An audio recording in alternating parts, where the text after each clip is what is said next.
The seed.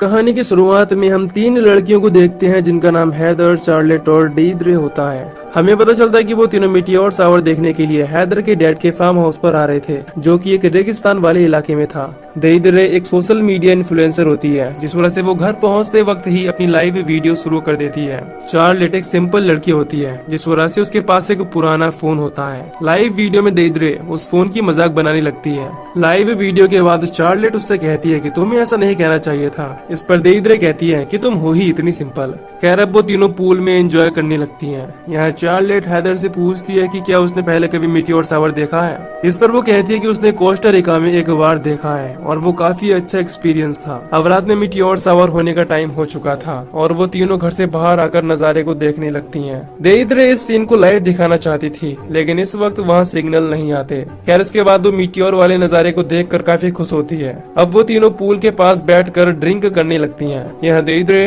अपने fans का show off करने लगती है कि उसके काफी चाहने वाले हैं। तभी उनके पूल में कोई चीज आकर गिरती है, जिससे वो तीनों घबरा जाती हैं। वो देखती हैं कि वो चीज किसी तरह का एक पत्थर है और उसमें से काला लिक्विड भी निकल रहा है। यह देखकर हैदर कहती है कि हमें इसे यहाँ से जल्दी निकालना होगा, नहीं तो उसके डैड उसे नहीं छोड़ेंगे। फिर वो तीनों मिलकर उसे पूल से बाहर कर देती हैं। वो चीज देखने में एक छोटा मिटियोर लग रहा था और ये जरूर मिटियोर शावर होने से आया होगा।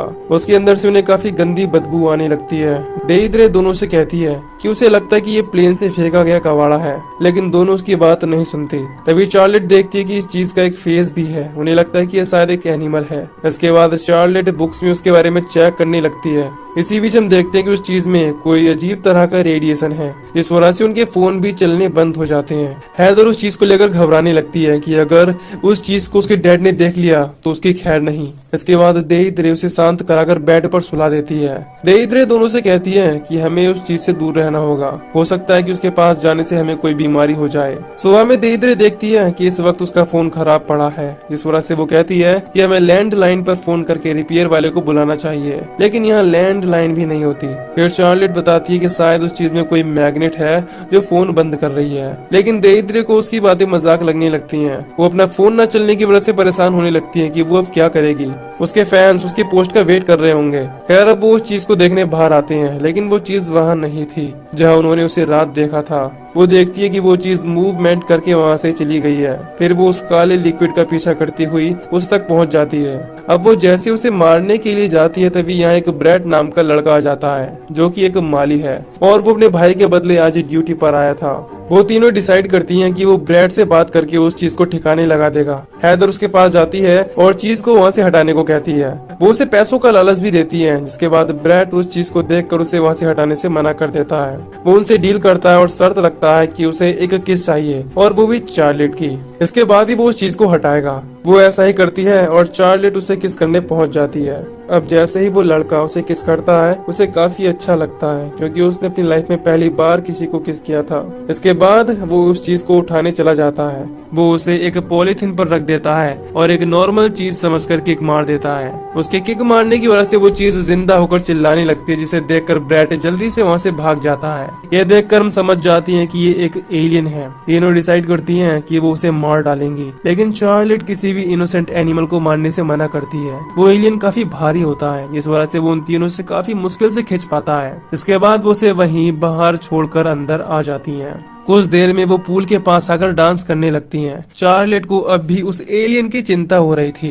खैर अब रात में जब चार्लेट सो रही होती है, तभी उसे उस एलियन के चिल्लाने की आवाज आने लगती है। इसके बाद उसके पास जाकर उसे घर के अंदर ले आती है। हैरान करने वाली बात यह थी कि दिन में तो ये एलियन उन तीनों से हिल भी नहीं रहा था, पर चार्लेट उसे घर में अकेले ही ले आती है। खैर वो उसे एक बेबी की तरह ट्रीट करती है और उसे बोतल का दूध पिलाने लगती है।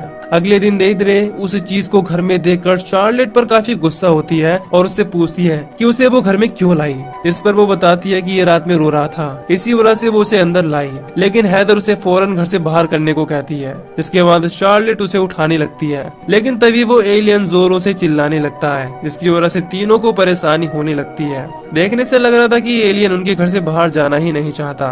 अब हैदर डिसाइड करती है कि वो पास वाले टाउन के नजदीक एडना से मिलने जाएंगे, जो कि उनकी पहचान की है, और शहर में वो अपना फोन भी ठीक करा लेंगी। इसके बाद शार्लेट, हैदर दोनों बग्गी लेकर एडना के केबिन पर जाने के लिए निकल जाती हैं। इधर घर में देइद्रे अकेली होती है। एलियन भूखा होने की वजह से चिल्लाने लगता है। फिर वो डिसाइड करती है कि वो रेड पॉइजन उसे खिलाकर मार देगी। वो पॉइजन को गिलास में कर उसके पास ले जाती है, लेकिन उसके पास जाते ही वो एलियन उसे अपने कंट्रोल में कर लेता है। दूसरी तरफ चार्लेट और हैदर एडना के केबिन तक पहुंच जाती हैं, लेकिन उन्हें वो वहां कहीं नहीं दिखती। लेकिन केबिन के चेक करने पर उन्हें मीटियोर शावर की कुछ रिसर्च मिल जाती है जो कि एडना ने की थी। वो पेपर्स देखकर उन्हें कुछ समझ नहीं आता कि ये सब क्या है। खैर इसके बाद दोनों यहाँ से निकल जाती हैं। घर पहुंचकर वो देखती है कि देइद्रा पूल में लेटी हुई एंजॉय कर रही है। उसमें काफी चेंजेस आ गए थे। वो अपने फोन को लेकर परेशान नहीं थी और उसे अब वहाँ रहने में कोई दिक्कत भी नहीं हो रही थी। दोनों उसके बदले हुए बिहेव को देखकर शॉक थी।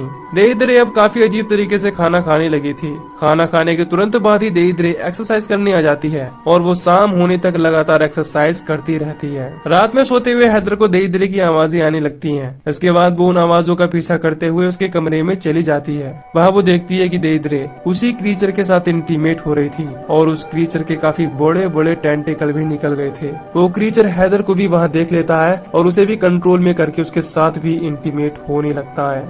इधर चार्लेट को सोते वक्त अजीब से विजन आने लगते हैं। इसमें उसे कुछ लड़कियां एलियंस के साथ इंटीमेट होते हुए दिखती हैं, लेकिन वो नहीं जानती थी कि उसकी दोनों फ्रेंड इस वक्त एलियन के कब्जे में हैं। सुबह में चार्लेट उस क्रीचर के बारे में उन दोनों से पूछती है कि वो कहाँ है। हैदर बताती है कि उसने उसे अपने कमरे में रख दिया है और अब वो वहाँ ठीक है। देइद्रे के साथ साथ हैदर में भी काफी चेंजेस आ गए थे। दोनों नहीं चाहती थी कि वो एलियन उनसे दूर जाए। वो दोनों पहले से ज्यादा अच्छा फील करने लगी थी।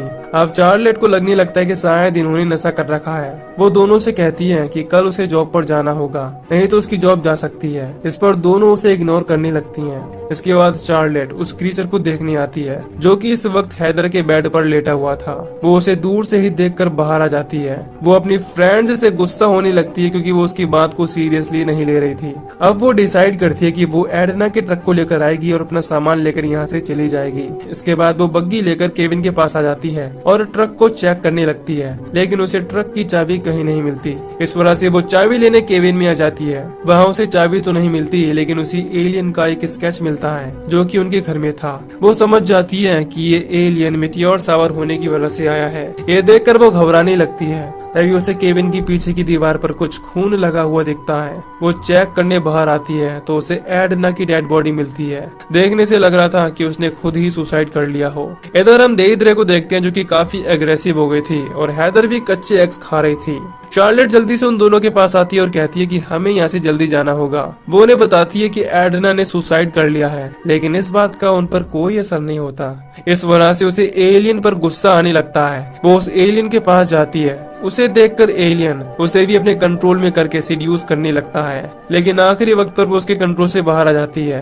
उसे अपने विजन्स में यूएफओ भी दिखने लगते हैं, जिससे घबराकर वो अपने कमरे से बाहर आ जाती है। चार्लेट बाहर आकर उन दोनों से पूछती कि आखिर वो चीज क्या है। इस पर वो कहती है कि वो चीज उनके लिए काफी खास है। अब देइद्रे उस पर गुस्सा होने लगती है क्योंकि वो पुलिस को बुलाने को कहती है, लेकिन तभी हैदर नोटिस करती है कि देइद्रे का पेट बढ़ रहा है, यानी एलियन ने उसे प्रेग्नेंट कर दिया है। ये चीज हैदर के साथ भी होने लगती है। इसके बाद उन दोनों की आंखों से अजीब काला लिक्विड निकलने लगता है। कुछ देर में उन्हें उल्टियां भी होने लगती हैं। ये देखकर चार्लेट डर जाती है और डिसाइड करती है कि वो अब उस एलियन को नहीं छोड़ेगी, इसीलिए अब वो उस एलियन को मारने आ जाती है। लेकिन देइद्रे और हैदर एलियन को बचाने के लिए पहुंच जाती हैं और चार्लेट पर अटैक करके उसे बेहोश कर देती हैं। जब उसे होश आता है तो वो एलियन उसे फिर से विजन दिखाने लगता है। इसमें वो देखती है कि एलियन औरतों को प्रेग्नेंट कर रहे हैं और नए एलियंस पैदा हो रहे हैं और देखते ही देखते हर जगह एलियंस ने दुनिया पर कब्जा करना शुरू कर दिया है। यानी कि एलियंस का प्लान था कि वो यहाँ अपने बेबीज को पैदा करेंगे और दुनिया पर राज करेंगे।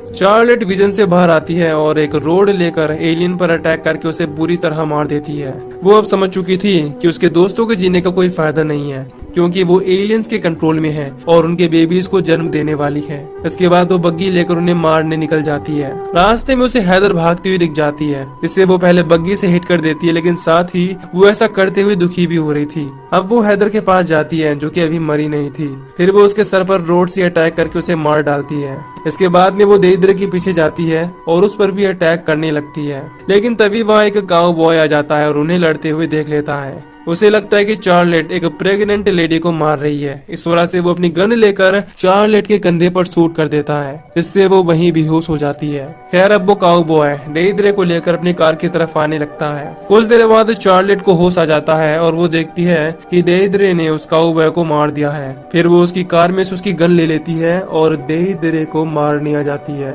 वो देखती है कि देईद्रे अब एक एलियन में बदल रही है और वो एक एलियन बेबी को जन्म देने वाली है। इस वजह से वो उसे शूट करके मार डालती है, इससे वो एलियन को जन्म ना दे पाए। चार्लेट अपनी फ्रेंड्स को मारकर काफी दुखी होती है, लेकिन वो उन्हें बचा भी नहीं सकती थी। इससे हम समझ पाते हैं कि एडना ने सुसाइड क्यों किया, क्योंकि वो नहीं चाहती थी कि वो एलियन से प्रेग्नेंट होकर एक और एलियन को जन्म दे। तभी हम आसमान में देखते हैं कि फिर से बड़ी संख्या में मीटियोर शावर हो रहा है, इससे और भी एलियंस धरती पर आने वाले हैं। और इसी सीन के साथ ये मूवी यहीं पर खत्म हो जाती है। तो दोस्तों, अगर आपको इस मूवी की एक्सप्लेनेशन पसंद आई हो तो वीडियो को लाइक और चैनल को सब्सक्राइब कर दीजिए। बाकी न्यू वीडियो में। Till then take care, love you, bye bye.